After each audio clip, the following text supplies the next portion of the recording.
welcome to Let Me Know How It Is, a pop culture podcast about TV, movies, comics, and all things geek. We're covering flashbacks for today's episode. I'm Zach Slater. I'm Frank Melman. This is Tommy Smithereens. And I'm Clifton. So, I don't think we need to do much setup here. Everyone has encountered flashbacks in media before, right? Mm-hmm. So, Yes. We're listing off our three favorite instances where flashback was utilized. So, we will go ahead. Who wants to go first? I'll go first. It was hard for me to decide which to go first with. The movie Memento made my list. Okay. And the reason why is because normally flashback takes maybe once or twice during the course of a movie. But damn near 50% of this whole movie is a flashback. Right. In which it keeps going to a flashback. After every scene, it alternates between real time and flashback, real time and flashback, real time and flashback. To the point that it tells its own story within the flashback as opposed to reveal that much more to the movie like flashbacks originally do. Right. But yeah, Memento is my choice, which is damn near the whole movie. And it's also like in reverse order because a lot of times you'll get something that'll, like, it might go to flashbacks a lot, but then it puts those flashbacks in normal sequential order. So you get like the beginning of a story in a flashback, then real time, then a little bit more of the story in a flashback, then real time, then a little bit more. Right. But yeah, Memento for doing it in reverse was definitely notable. Yes. It's been a while since I've seen this one. I was gonna say the same thing. Me too. I was the guy that saw it in the movie theater. Yeah. Oh wow. I did as well. Really? Yep, Okay. I did too. So we were the three people. Yes. It's an interesting one where I remember seeing like Ebert like write a review of it when it came out, and he was like, it's a little gimmicky, but Right. he's like, what it does, he's like, what the reverse chronology aspect of the movie does is it puts you kind of in the same place as the character is, who has no short-term memory. He doesn't retain any short-term memory. Right. And so you are just as confused as the main character is, sort of like living day-to-day life. Right. Which I thought was an interesting observation. Yeah. And it was the start of Christopher Nolan. Yes, it was. Yes. I thought when Tommy mentioned this, he might be trying to troll me, but I was, but I like this one. This one I like. I think this one as a gimmick, I think works really well. but he doesn't leave the whole gimmick, but that's just the best use of it. Yeah, he loves flashbacks. It's a good movie. The thing about it, I remember I saw it with my buddy Kevin, and man, the car ride home where we're trying to where we're discussing the movie and just the semantics of it happens before, no, that scene's after, just it made talking about the movie impossible. Right. You're trying to reassemble it in order. Yeah. Yeah. Yeah, like you have to decide if you're going to have a conversation what, when you say before, what that means. Right. if it's before as you saw it in the movie or before chronologically. Right. Yeah.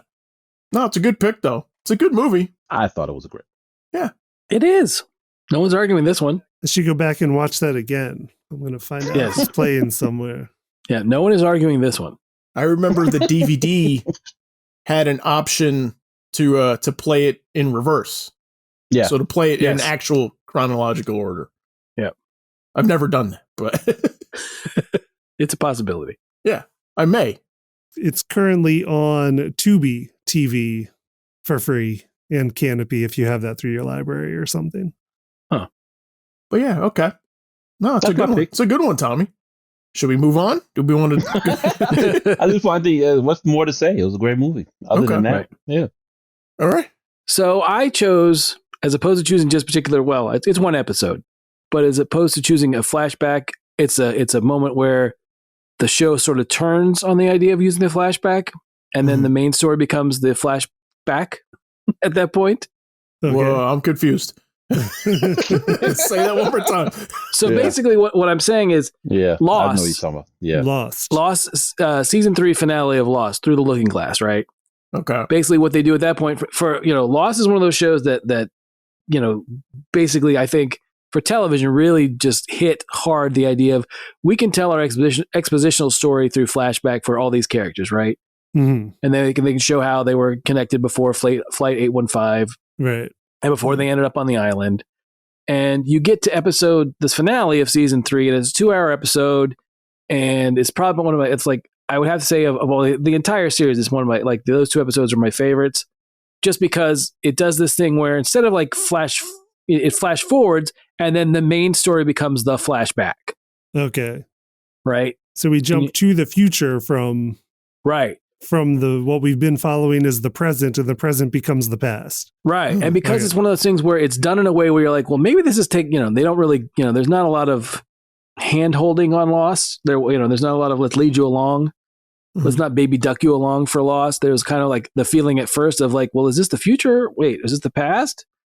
And then when it turns, you're like, oh, so they're showing you what happens after they get off the spoiler island to what's going on after. And it's a great episode. It's a lot of big things happen in this finale.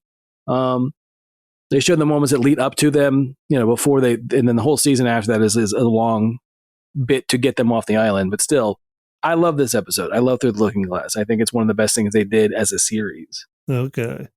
Yeah, Lost, I never watched much of it, so I'm not too familiar with the show.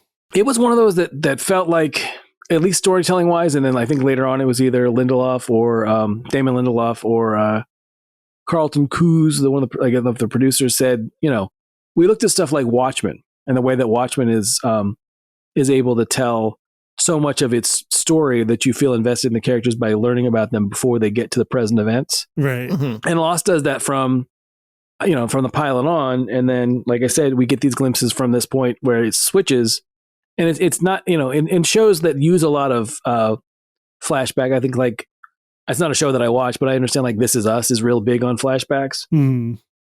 It's one of those things where this was I always love the idea of how this episode or this finale plays out and does that flip where then, like I said, the main story now is like, oh, we're playing back to this. Right. That's a cool gimmick. Yeah. I'll give it to him. That sounds neat. Yeah, it's good. I mean, it's a really cool turning point, like I said. And most of their finales are pretty good, but this one, like I said, this one has a lot of payoff to storylines to that point.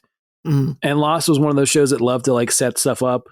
It's like, Claremont X-Men where they keep feeding you new stuff to keep you coming back. And then you're hoping at some point it's going to get paid off. And this is right. Okay, that was going to be my question. It's going to sound like I'm throwing shade at the show, but I mean, nobody's going to deny this. Like season 3, that was when people thought they still had a plan, right? Yeah. Oh yeah. At that point, right. That was when they're like, because I remember like people like fanatically following it, like insisting that this was all leading someplace. And then I just remember there was like a shift in the fandom when they were like, I don't know if season 3 was still at the height of Lost mania. Yeah. Yes. Yeah. It's a good, I mean, like I said, it's a good finale. And like I said, it's one of those that there's a payoff and things happen. And, it's not it's one of those episodes also where you have the thing that I always love is the bit in Empire or like, I guess Empire is a good word. Like everyone has a mission. Everyone's got to do their thing. Endgame's another example where like we're going to split characters up into various teams. Everyone's got to do their thing at the right time or else. Right. Yeah. It's one of those episodes too. So, but yeah, like this is the one that I chose just because I was good with the format to begin with, but like I said, this one does a really good job of sort of teasing you into the idea of like, oh, this is not a flashback. This is a flash forward. Mm-hmm. While at the same time giving you the main story as a flashback. So. That's cool. Yeah, it's a fun trick. I liked it. Yeah. Cool. All right, Clifton, what's yours? What's your first one? My first one is actually going to be from Kill Bill Volume 1. And it is the origin story of Oren Ishii. I just watched that recently. Played by Lucy Liu. It's all over HBO, or it was. It's on HBO Max currently? I don't know if it's on HBO Max, but like regular HBO had it. Both volumes 1 and 2 was all over the place. Yeah, because I mean, what it is in that one is what's special about that flashback specifically in a movie that's full of flashbacks and time jumping because it's a Tarantino joint is that they changed the style completely for that flashback.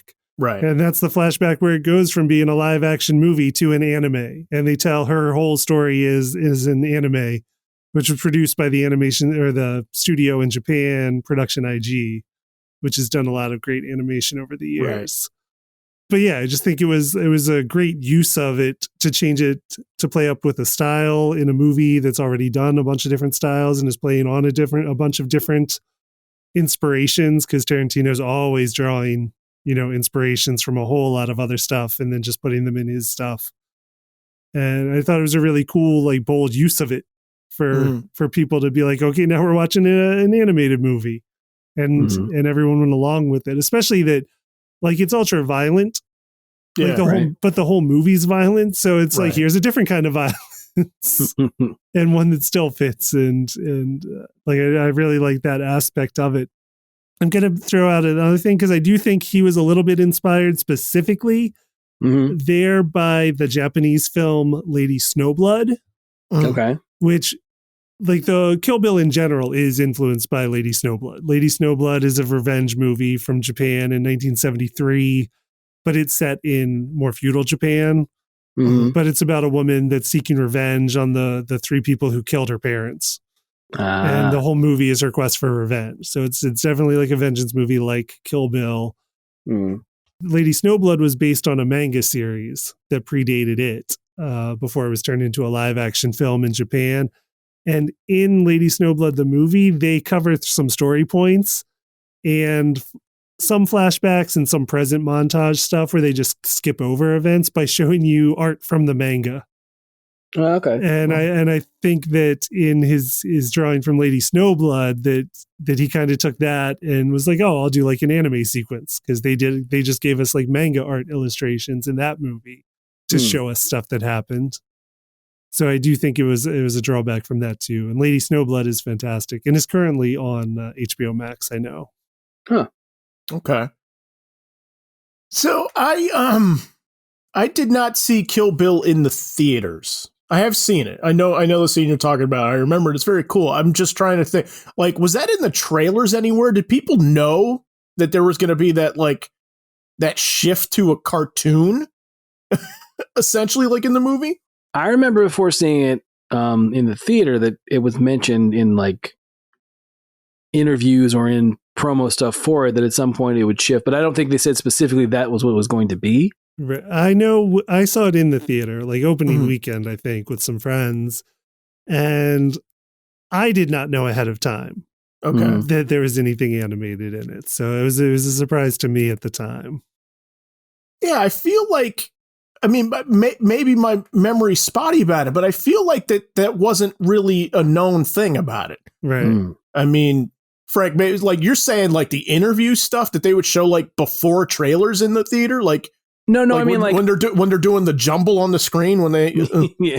No, like an Entertainment Weekly, like right up. Right. Okay. That's what I mean. Not like this particular storytelling device is employed in Kill Bill Volume 1, and then it would spell out anime. No, they nothing like that. It was something along the lines of like Clifton was saying, it was in an Entertainment Weekly or a Rolling Stone or something, that it was going to be, when along with the idea of what it was about. Just the idea that some of the storytelling stuff was going to be animated, I believe. I don't think they went as far to even say it was anime, to be honest. Right. Okay. Yeah, that's a good one, too. I'm very shocked by all three of your picks so far. Yeah. I would never have guessed that Kill Bill, Lost, and Memento would have come up on here. Yes. But you guys can guess my first pick, probably. If you guys had 7 guesses, you could probably get it. Is there a Saved by the Bell with flashbacks?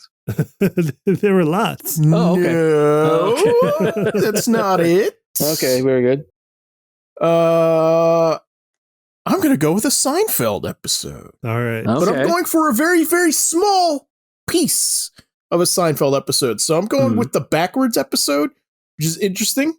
The backwards episode. that we both had, like, that there's 2 like reverse chronology stories on here.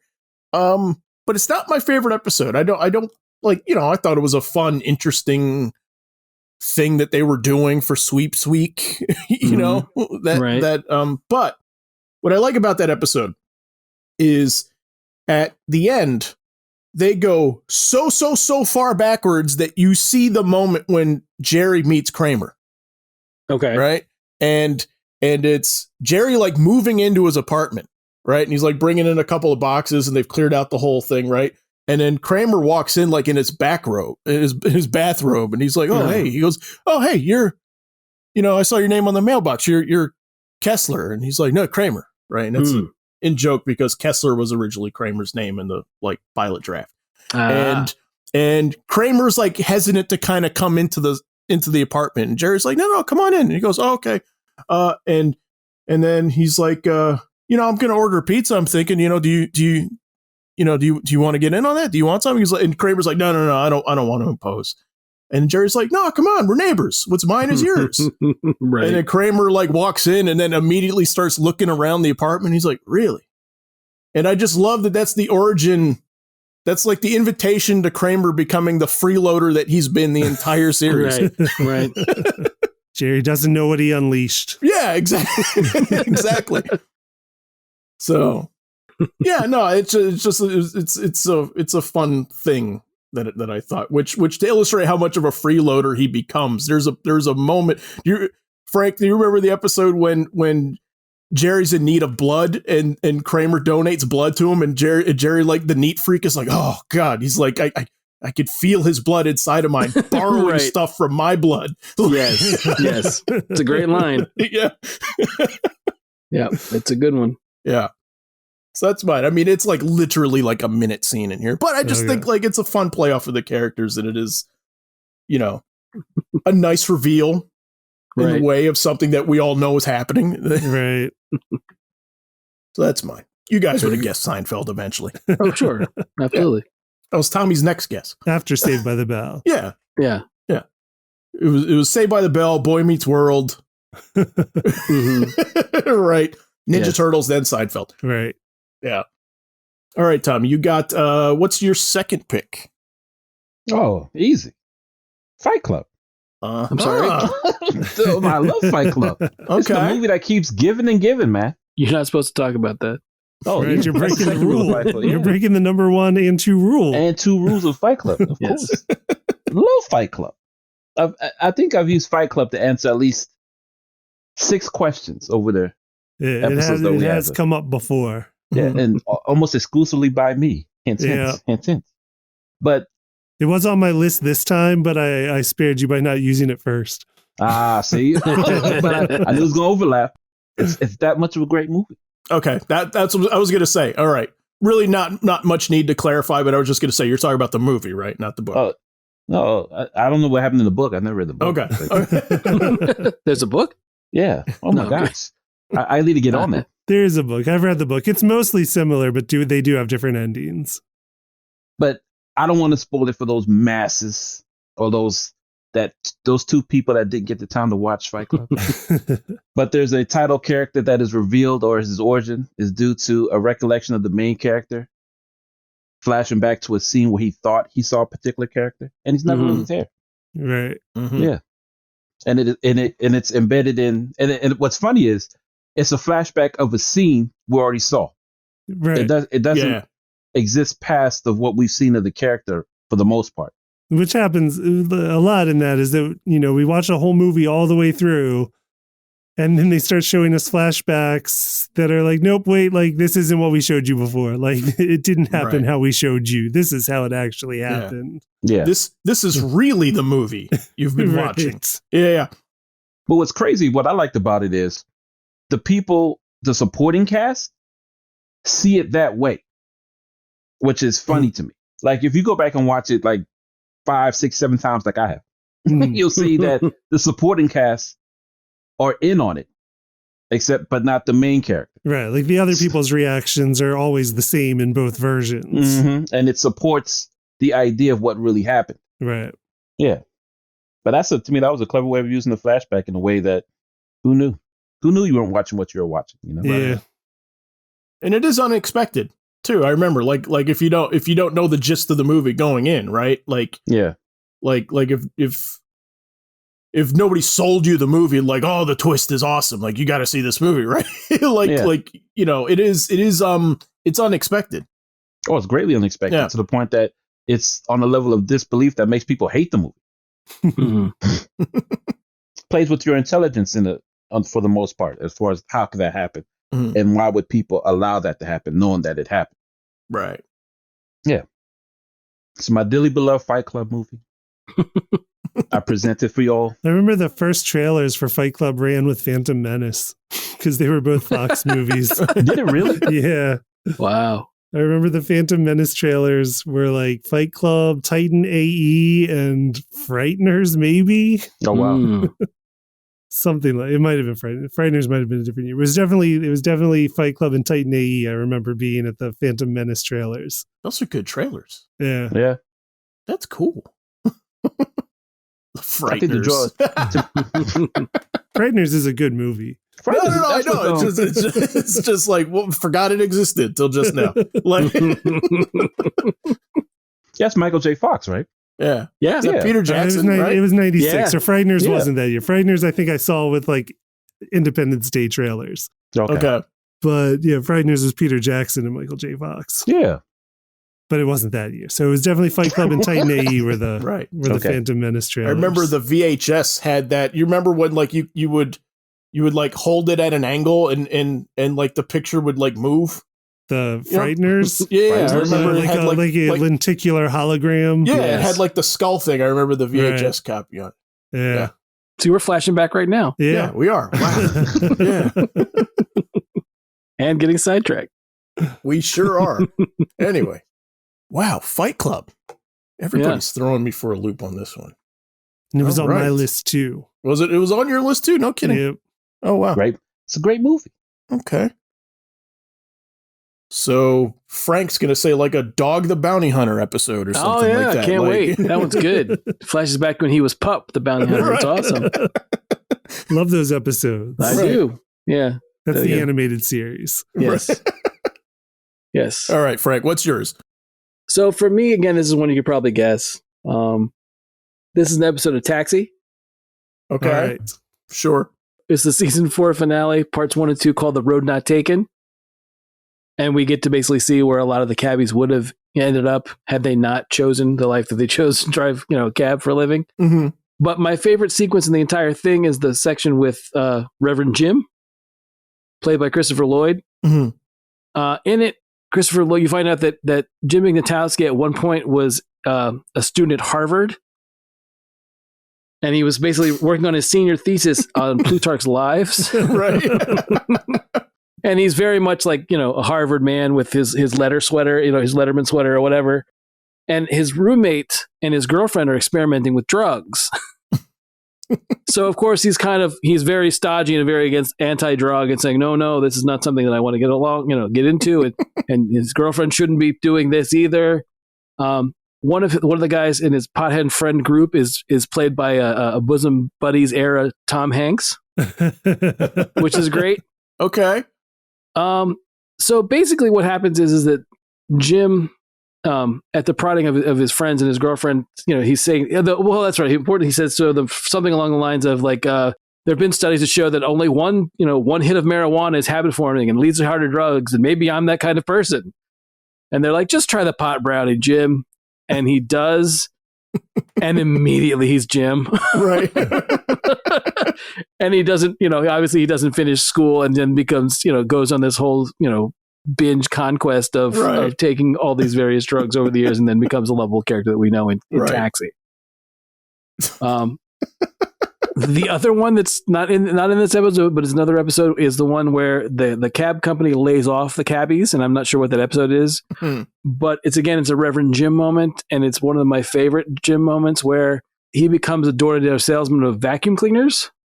So Jim goes door to door, and it's what, like in the old days they had this ad, it was one of those ads like the where did this, it's like kind of like along the lines of where did the soda go? If you've ever seen that meme of someone, if they cut right before something bad happens. So this one was kind of like where they would take what would happen if you spilled coffee grounds or egg or whatever on your carpet? Wouldn't you want to have this vacuum cleaner to clean it up, right? Mm-hmm. So the whole bit is Jim comes in this guy's house to sell him this vacuum cleaner, and he starts spilling all this stuff over this guy's carpet. And the guy's like, "Oh my God, what are you doing? I can't believe you're doing this." And Jim's like, "No, wait, I can fix it with this vacuum cleaner." And he goes and opens up his bag with the vacuum cleaner, and he pulls out an encyclopedia. And because he's such a burnout, he doesn't realize, I've been selling encyclopedias, not vacuum cleaners. And he's ruined this guy's carpet. And that's like one of my favorite flashbacks ever. But the other one is the one about him when his origin story, basically where he's at Harvard. Right. As like a young conservative. Right. And then and the thing about the one when he's the young conservative at Harvard, it's almost the same thing. They stole the exact bit from, I think it's more homage than it is stolen, but it's the same thing they do with Barney Gumble on The Simpsons. That's what I was going to say. Okay. I was going to bring that up. Yeah. It's pretty much the exact same bit. Okay. Yeah. Where Barney Gumble is much more has one sip of beer and then he becomes the Barney. Remember that one? Yeah. Right. It's same thing, exact thing, where he becomes the character that we've always known and loved. So, come on, Homer, we got to really study for these SATs or whatever. Right. Yeah. Yeah. Not on my list, but man, that's a great episode. That so many Simpson flashbacks are so great too. Yeah. Yep. But that's a great one too. But yes, the Reverend Jim bit is where I saw it first. So I was like, oh yeah, that's a good one. Does 804 classify? Would that count in here? Memories of Cab 804? That might be it. Yeah, that's a good one too. Yeah, that's a good one too. Yeah. But I'd have to look up the one with the flash. Where basically it's flashbacks to what they basically come back together after being laid off for a while, and then it's telling what they were doing, kind of like almost like what I did for my summer, kind of stories. Okay. Cool. Yeah. Taxi. All right. Yes. Okay. Now this is feeling right. This feels like our show. Oh, okay. All right, Clifton, what's yours? I got to go back to an all-time classic. Citizen Kane. Oh, wow. Again, like examining a movie that just uses the conceit. But one of the things it was ahead of the time in was doing the entire movie basically as a flashback. It's no Paddington. Well, Paddington is great though. Yes. But yeah, I mean, it starts in the present day with, the man at the end of his life, and then presents a little mystery about like, what do his final words mean? His final words being Rosebud famously. And then it sets off into, a flashback examination of this entire life to find out like, what's the meaning of these last words? And like so many other things, it was definitely groundbreaking at the time in kind of that narrative structure to do that. It was groundbreaking in so much other stuff about it too, like its actual technical achievements and choices. But I think that's one where, lots of stuff kind of came along after that, chasing that too. And it was definitely one of the first to make such good use of it. Yeah. As a whole movie's a flashback. It's a great one. Yeah. Sure is. Orson Welles was only like 25. I think when he starred and directed in that, directed and starred in that. It's crazy. Yeah. So crazy. It makes you feel like you're doing nothing with your life when you hear a 25-year-old directed arguably the greatest movie of all time. And starred in it. And wrote starred in it. With Mank. Well, I mean, but he'd also done the War of the Worlds with the radio bit with RKO, right? Yeah, that was several years even before that. Yeah. I mean, he was an overachiever, but yes, no, I love Citizen Kane. I know people like, I've seen that lately with people like, Citizen Kane's not that great. I'm like, no, it's that great. It's a great movie. Well, with a lot of those movies, I think the problem is that it feels like old hat because you've seen what it's inspired. Right. Sure. So many times, I think. And I think it's good to kind of put yourself in that mindset when you're watching movies like that, to kind of be like, oh, like this is the first time they've done this. Right. Right. You know what I mean? No, I saw that when it was when they re-released it. This was a while ago. I went with my sister to see it, and when she had the same reaction, where it was like, it was stuff that she had seen before, but to realize that it, had never been before that. Right. Kind of taking it back to its source was kind of that she could appreciate it for that. But I know a lot of people that, can't do that for whatever reason. But yeah, that's a great one. That's a great. It is a very good one. I'm happy you said that one because you set me up nicely. Okay. Oh. This is my cheat answer because I'm picking a genre for my second one. I'm saying noir. Okay. Right. I mean, I'm a big film noir fan, old movie fan from the 40s and the 50s and stuff like that. And it's a common pretty common trope that you see, the use of flashbacks in these movies. And again, what I like about it is, I mean, it's not the first time that these are done, but it's still pretty early. Where you have, like in Double Indemnity, which is like one of my favorite movies of all time, right? Like the entire movie is essentially told in flashback. Mm-hmm. But what I like about it is, if you haven't seen it, I'm not spoiling anything for this, but you know, the movie opens up with our main character like walking into his office and sitting down in a chair, and he's shot and he's bleeding and he's recounting essentially the next movie that you're going to see. And what I like about it, right? It's like it's a window to do sort of the voiceover format that the movie will do. Mm. But I like also that even though he's recounting things, you kind of forget that like where he's going, and you're still surprised like when stuff happens, like at the end and as the story unfolds. I just think it's like really, really well done as far as that goes. And I think also like The Killers is from 46 is another sort of like we're like an investigative God, I can't talk. An investigative journalism movie, right? Where the guy is doing the case and trying to get the story. And this one is told not all in flashback, but he's getting a series of flashbacks as he's talking to witnesses and talking to other like suspects and stuff like that, which I think is again, not the first time, but an early instance. And one of the ways that you know that it's early is that all the flashbacks come to you chronologically. Mm. You know what I mean? Like they're not mixed up. Like it feels a little bit like some executive back then would be like, you can't like jumble it up too much. Right. Like it's got to be all in order so people can still follow it. Right. And so that's kind of the interesting one. And then I think, you know, if you're a noir fan, the most famous, I think, is 1950 Sunset Boulevard, where there's a point where noir kind of becomes self-aware. I think, you know, and you know, the earlier movies are sort of like building the tropes and this genre, but then over time people start like kind of steering into that sort of stuff. And then so Sunset Boulevard comes along and says, well, we've seen so many of these movies done with the voiceover and told in flashback and stuff, and I'm just going to take it to the most extreme possible spot, which is the movie's told by a dead man. And like the opening is the guy is your hero face down in the swimming pool, dead. Okay. And he's the voiceover of the movie. And it's just kind of an interesting to see like where in such a short time it goes from The Killers, like I said, like kind of like we're kind of playing it a little safe. We don't want to confuse people so much to just 4 years later. Yeah, sure. Here's a movie about a dead guy. And like, yeah, we'll see what you think of that. Right. Right. You know, like that'll throw you for a loop. Yeah. Right. How is he talking? You set me up perfectly. Yeah. You set me up perfectly for this. We did not plan this out. We're like, you do an old one. And And Citizen Kane did use a lot of noir techniques itself for not being a noir movie. Yeah. It did use a lot of the technical language or the stylistic language of noir films itself as well. Yeah.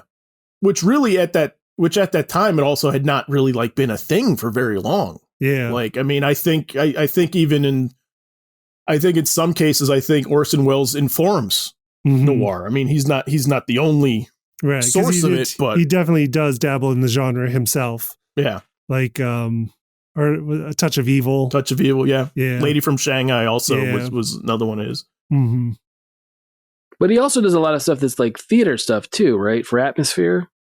Like, doesn't he like, isn't that one thing about that movie where it's one of the few, like, even though it's shot like on a soundstage, it still is like has ceilings and stuff that's done theater style. Right. And then there's angles he goes for that, like he wanted low angles, which is kind of like an audience would in the theater would be looking up at actors. Right. So you got certain effect from that he wanted to replicate. So there are times like he couldn't get a camera low enough. So they would literally dig a hole in the floor so they could get the camera lower to get like that low angle he wanted. Right. Yeah, that's the story supposedly. He's like, start digging. Yep. Like, right. So now you got a cameraman standing in like a 4-foot hole in the ground. It's kind of cool that we're like kind of jumbling these together a little bit, because was Citizen Kane a high budget movie for its time? I mean, I'm not sure how it compares to like the other movies of 1941 Okay. of that era. Because that's something that I want to point out too, is that a lot of noir tropes and visual style comes from the fact that they're low budget and they were trying to hide that they were low budget. Mm-hmm. You know what I mean? So it's sort of like, you know, the story is that like the studio's A pictures, like the big Gone with the Wind epics that they, you know, filmed during the day. Right. And then your B movies, your less budgeted movies filmed at night. Right. And didn't really have the best sets on the lot to use, and sort of to hide the fact that these sets weren't so great. They did these like weird, interesting angles with shadows and stuff like that, just to sort of like make the production value look better than it was. Mm-hmm. Yeah.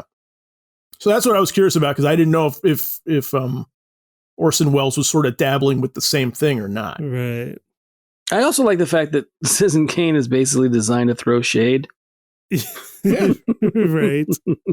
You know, it's basically to take a swipe at someone that he didn't like. Yeah. So, you know, there's that aspect of Citizen Kane I've also liked too. It was Hearst, right? Yeah, it's William Randolph Hearst. Right. Yeah. And then there's also the whether it's apocrypha or not, whether it's a made up story or not, the idea of what Rosebud really meant. Yeah. Yeah. Look it up. Google it. Right. Enjoy yourself. Don't do it at work. Or you could do like me and have it spoiled in an episode of Tiny Toons before there you you've go. seen the movie. It wasn't real Ghostbusters, because there's a real Ghostbusters episode about it where they've That got is like one, where yeah. it's the ghost Yeah. of Citizen Kane, and they just tell you the whole thing in that real Ghostbusters episode. Zach, we didn't see that together, did we?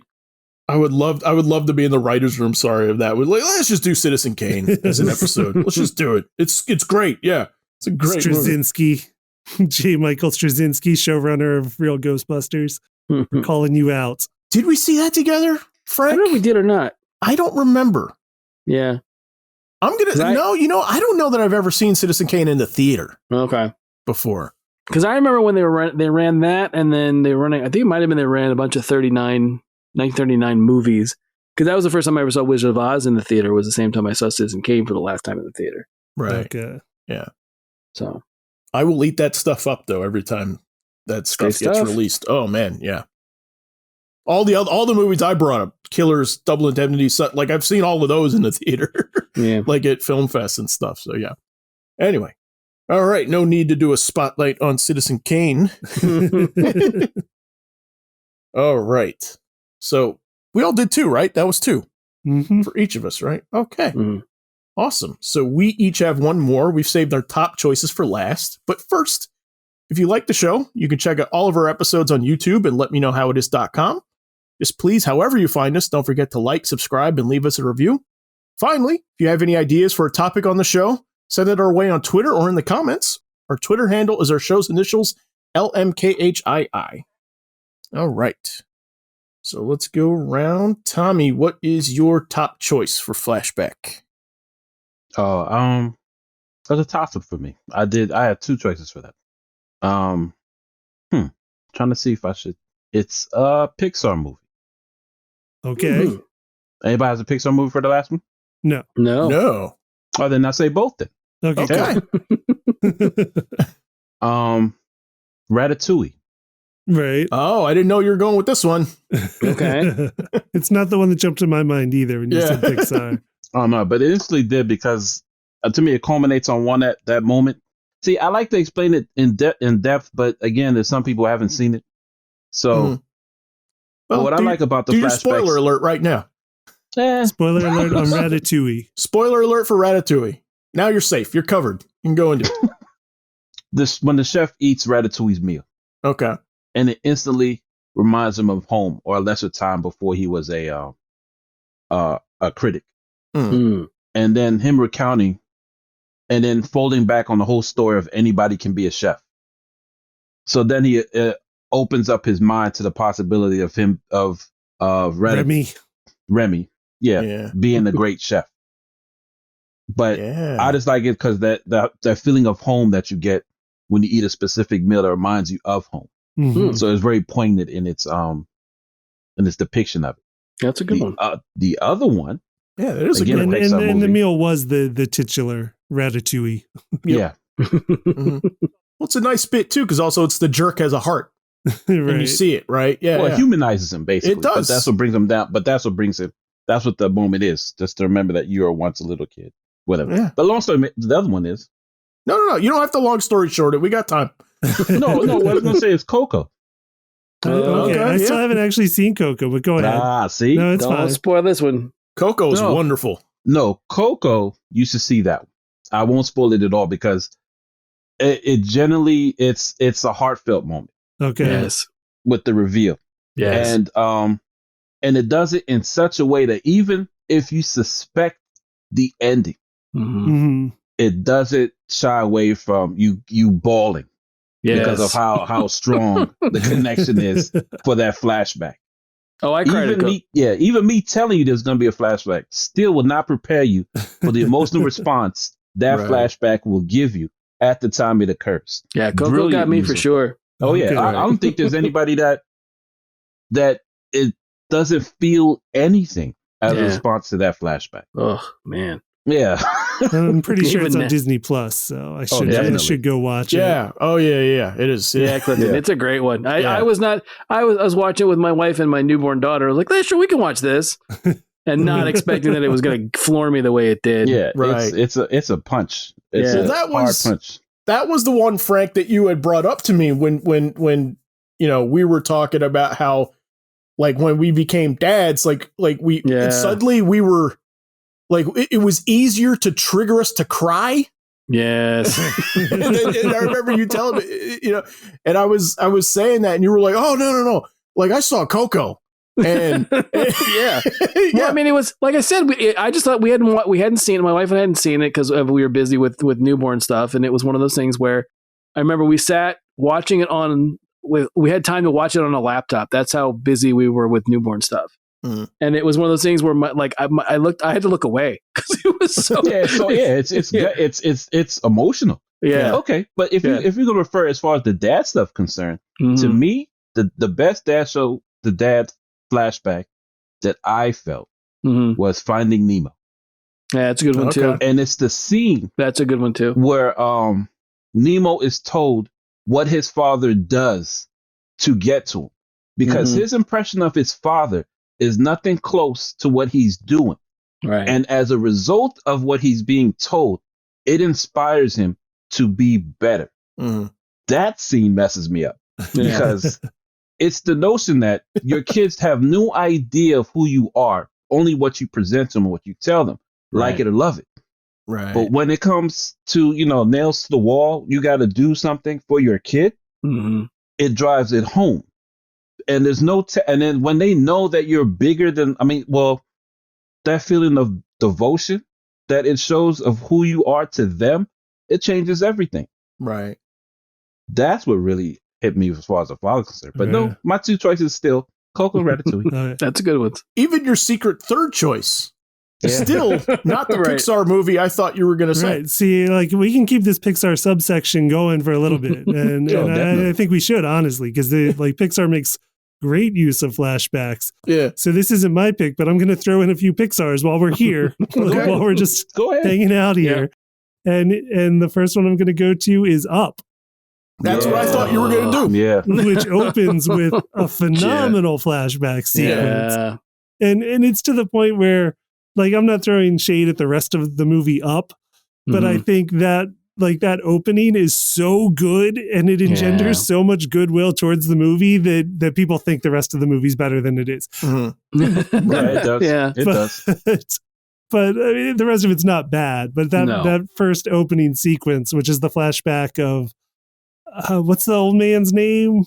Oh, it's been so long since I've seen Oh, it, but I man. still remember the scene.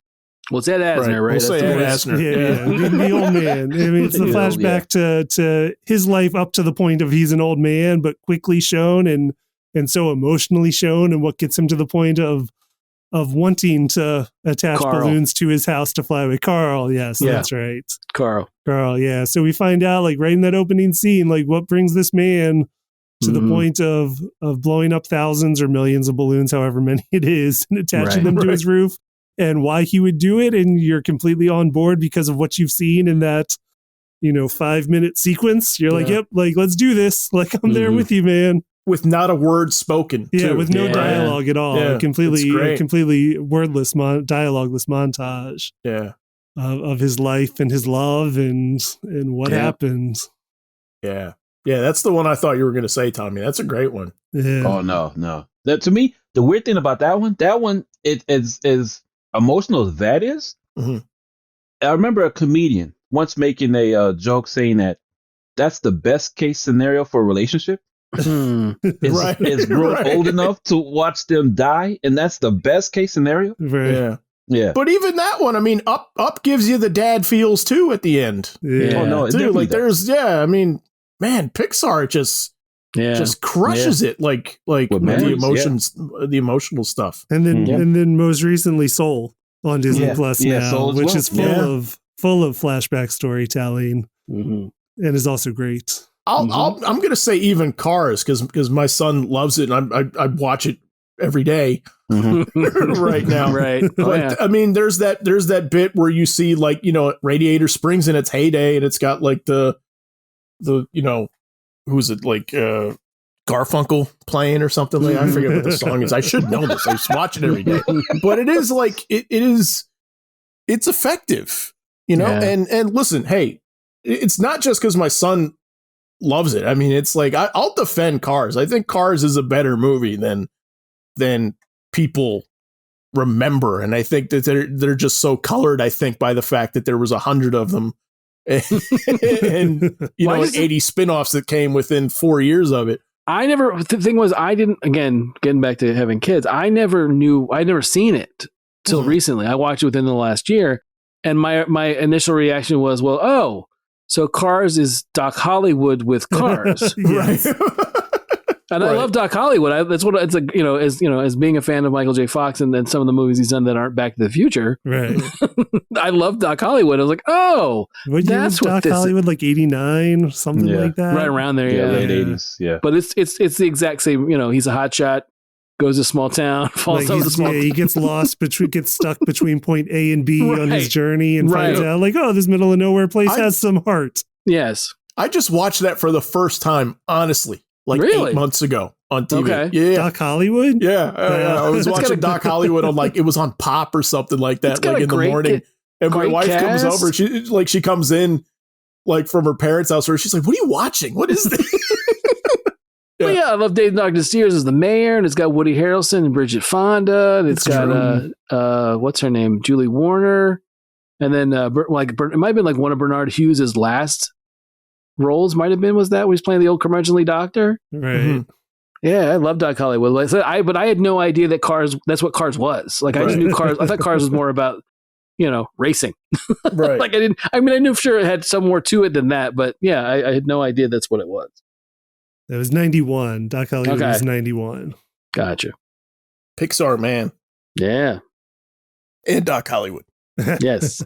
Good stuff. Man, we're just like blowing through like genres of movies and like companies and this. Oh, sure. Flashbacks is far reaching.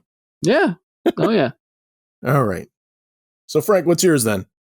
My number one, surprisingly, I thought about it a lot, and I was trying to think of what one of my favorite ones from comics was.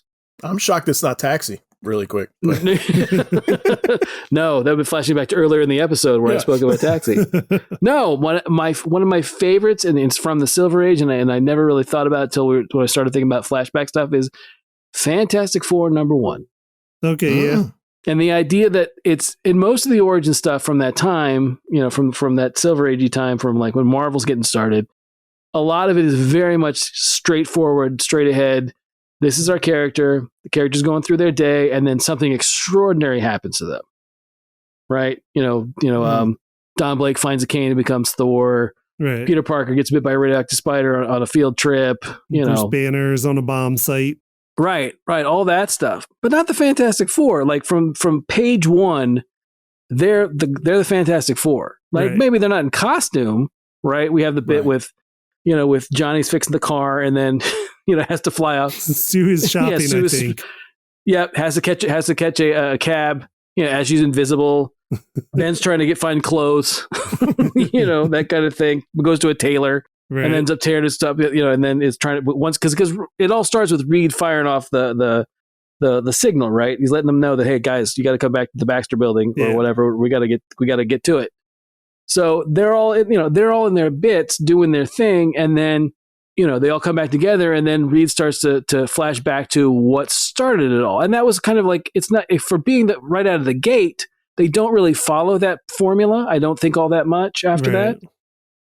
It's kind of like I said, it's basically, normal person, then into whatever their origin was. And this I thought was an interesting thing to be, the start of it all, at that time for Marvel was for them to be like, no, we're going to immerse you immediately. Right. Right. And then show you what they were like when they first started out. Yeah. I read this issue for the first time, not all that long ago, within the past 4 or 5 years. I actually read it again more recently, just out of curiosity. And like when I read it, that was something that jumped out at me immediately upon reading it and thinking that, they're already past their origin. We haven't seen it yet. Right. But in their world, we just jump in and we're like, what are these people? There's something a little off about them. Right. Why are we following these people? And we don't know what Reed's deal is yet. We just know he's looking out a window and he's like, oh, there's trouble. Mm-hmm. I'm shooting up the 4 signal.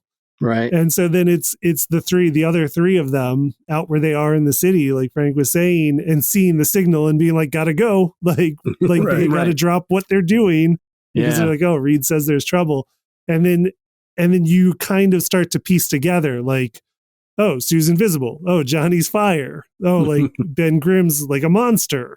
Mm-hmm. And they don't show you any of that at first. They're all just normal people at first, but they're already extraordinary.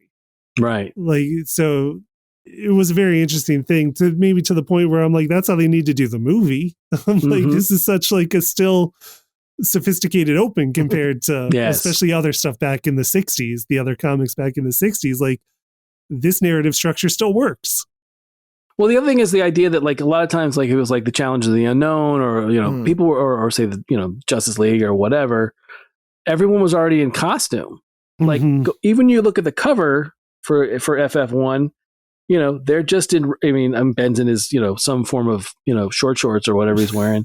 Right. But everybody else, Johnny's made of flame, but Ben and Reed and Sue are just in normal slacks and they're in normal clothes going about their lives, which again, I think is very, again, for being, not having that group shot. When I think about comics now and how covers don't really tell the story, or they don't really it's a lot of times it's just posed figure or posed figures, and it's meant to sell the cover as an art piece later as opposed to selling the story of the comic. Right.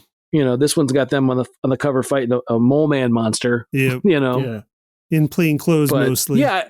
Right. Because again, when you get the flashback sequence, it's all about, it's obviously really well told by Kirby. You feel what's going on with them and the crash landing and everything, and then how their powers emerge, and Ben's upset because obviously, like you said, he's gotten the short end of the stick from the cosmic rays, and he's a monster. But that whole sequence of them learning what they can do, Johnny gets overheated about the fact that Ben's a monster and turns into the Human Torch, and then Reed instinctively tries to contain Ben, and therefore he's wrapped around him and Sue's invisible. It's just great. Yeah. But like I said, just from the fact that it's one of those things where they don't, it's not a, like I said, what again, like Clifton was saying, it stood out to me, the idea that it's not typically straight ahead storytelling. And again, I agree with you that it would be really well to tell a story as an open from that when introduced in the MCU. I want to say the 90s Fantastic Four cartoon did their origin as a flashback when they're on the Tonight Show or something. Okay. Okay. like which I think is actually really cool too. That's another version I would like to see too. Where let's just have the cast show up on Jimmy Fallon for the movie, and then the whole thing is their origin. Like, Right. so tell us, how did you get your powers? I just think that that's neat too. Right. Well, I know a couple of them do there's a couple of Fantastic Four cartoons. I think like the 70s one with Herbie, and I think the one like in the 90s has a version of the open where they basically, it's a song, the theme song tells what happened. Johnny's made of fire and soon we can't see her no more. That whole thing.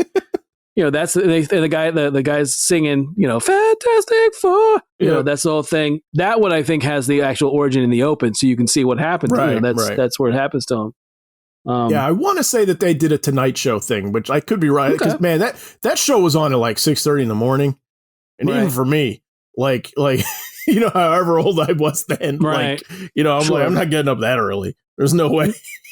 I always thought it'd be kind of cool if they just instead of cutting a regular trailer, they cut up their origin, and that was it served as their trailer. Oh yeah, that'd be cool.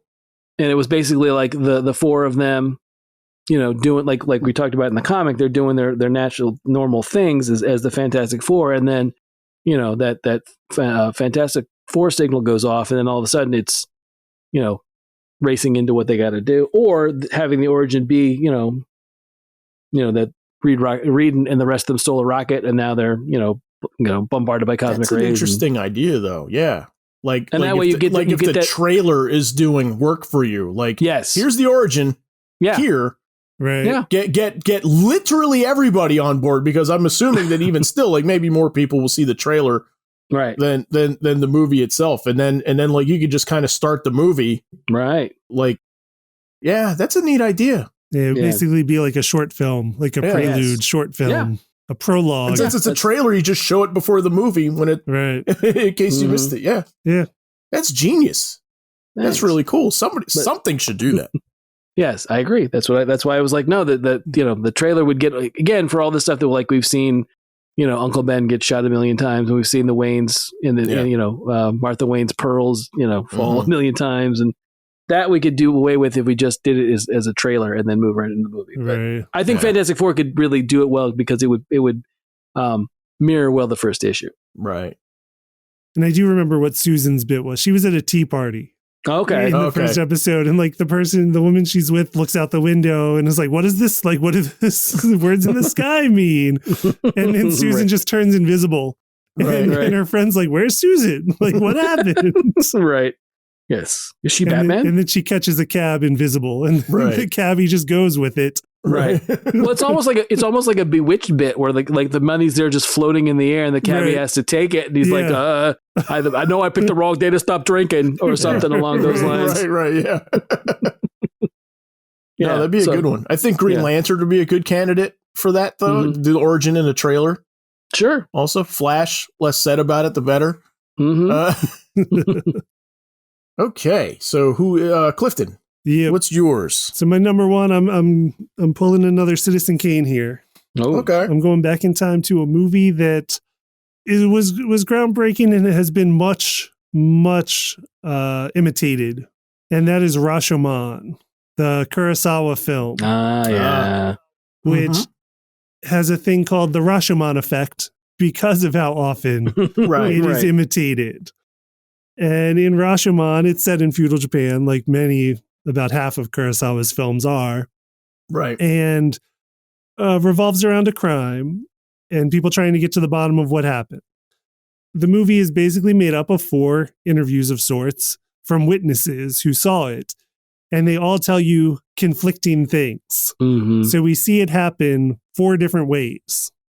And then we have to figure out, who's telling the truth here? Are they all telling a form of the truth? Are all of them lying? And just that mechanic has been so imitated ever since. Right. But Rashomon was, I don't know if it was the first, but it's definitely the most prominent to the fact that it's called the Rashomon effect. Right.